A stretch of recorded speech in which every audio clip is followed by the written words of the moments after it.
Hoy en día los discos SSD son una gran ayuda con respecto al almacenaje de la información, puesto que mejoran la velocidad, a la velocidad de transferencia y a la velocidad de lectura. Y de hecho, servicios en la nube como Amazon Web Service o como Azure Service nos permiten almacenar la información de manera mucho más rápida que en anteriores épocas. El hecho importante aquí es que con los discos SSD nosotros podemos...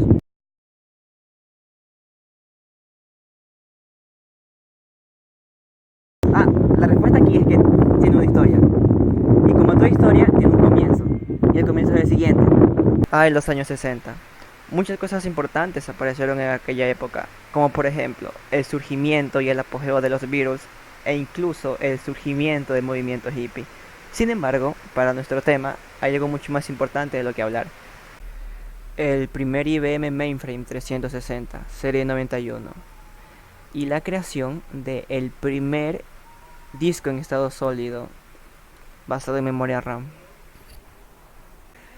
Pero antes de continuar y meternos de lleno al tema, un descanso.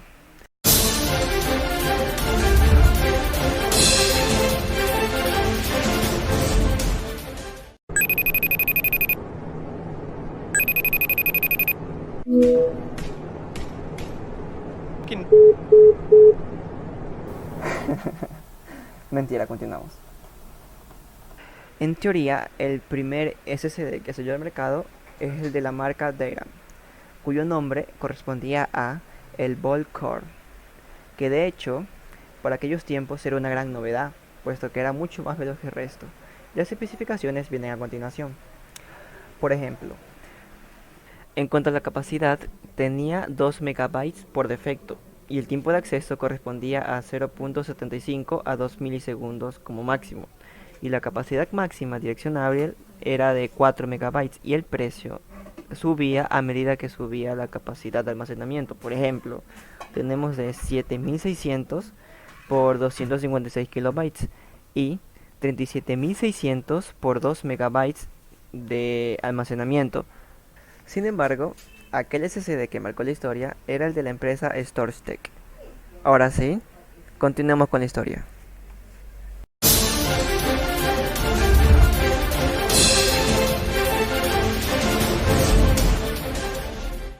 Pero el hecho importante aquí es que la empresa StorageTek lanza el STC 4305, que fue de hecho el primer disco SSD capaz de ser utilizado en el IBM 360, que es el que estaba comentando.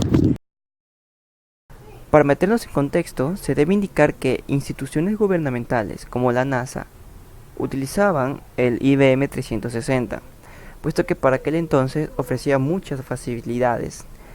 Y ahora, el gran problema con esto es que utilizaba el disco duro que venía por defecto dentro de este mainframe, que es el IBM 2305, que es el que se muestra en la pantalla.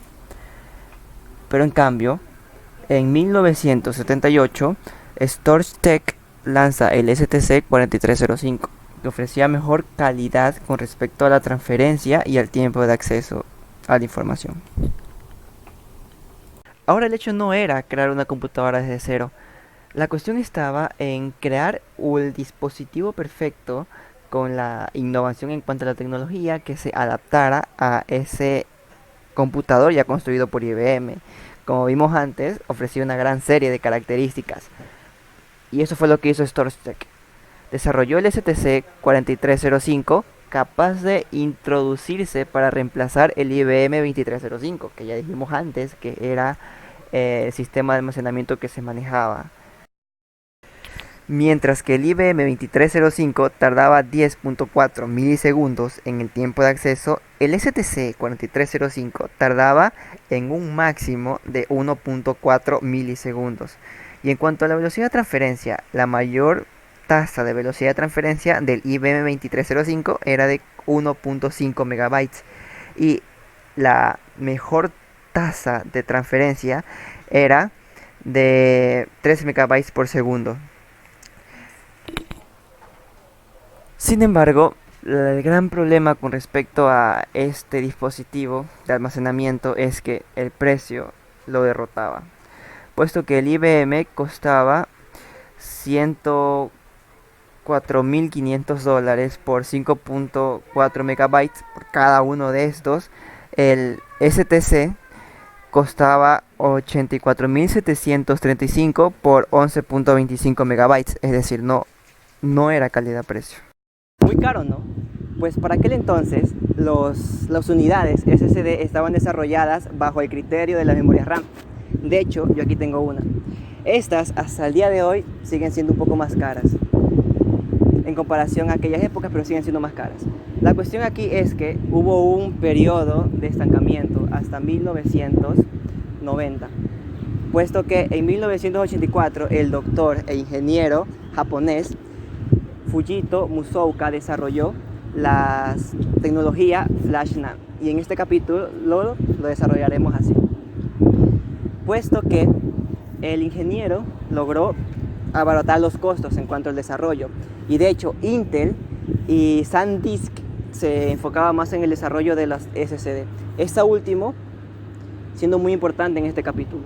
A finales de 1990 se logró que IBM implementara un SSD de SanDisk en la IBM ThinkPad Netbook.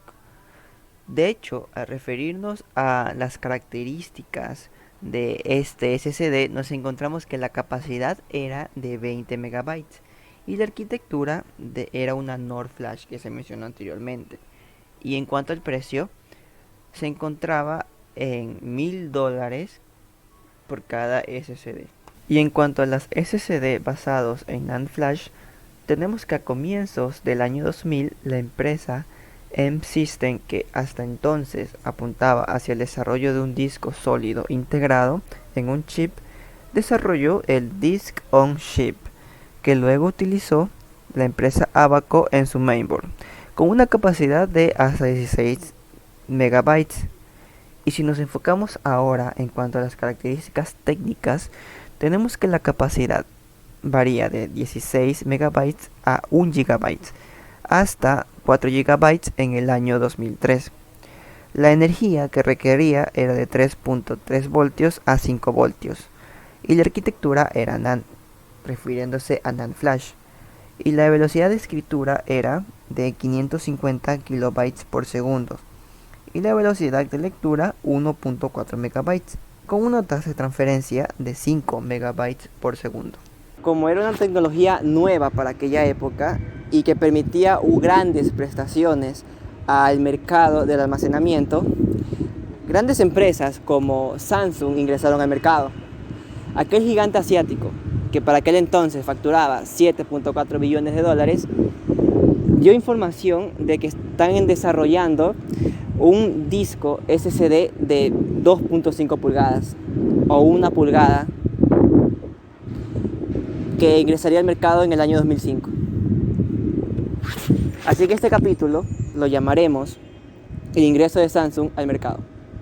Una vez desarrollado el SSD de Samsung, que según las características del diseño que se comprara podía llegar de 1.8 pulgadas a 2.5 pulgadas, fue lanzado en el año 2005, y al hacer una comparación con un disco duro convencional de la marca Western Digital, tenemos las siguientes características.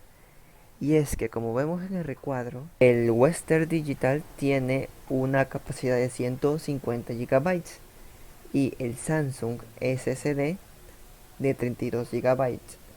En cuanto al precio, podemos observar una gran cantidad de dinero con respecto al Samsung SSD y con respecto al Western Digital, puesto que el Western Digital cuesta $300 y el SSD de Samsung $529. Para concluir, tengo que indicar que la principal razón por la que las unidades de estado sólido son mucho más caras, se podría decir, con respecto a los discos convencionales, es porque es una tecnología relativamente nueva y el desarrollo, como ustedes lo pudieron ver durante el transcurso del video, es constante.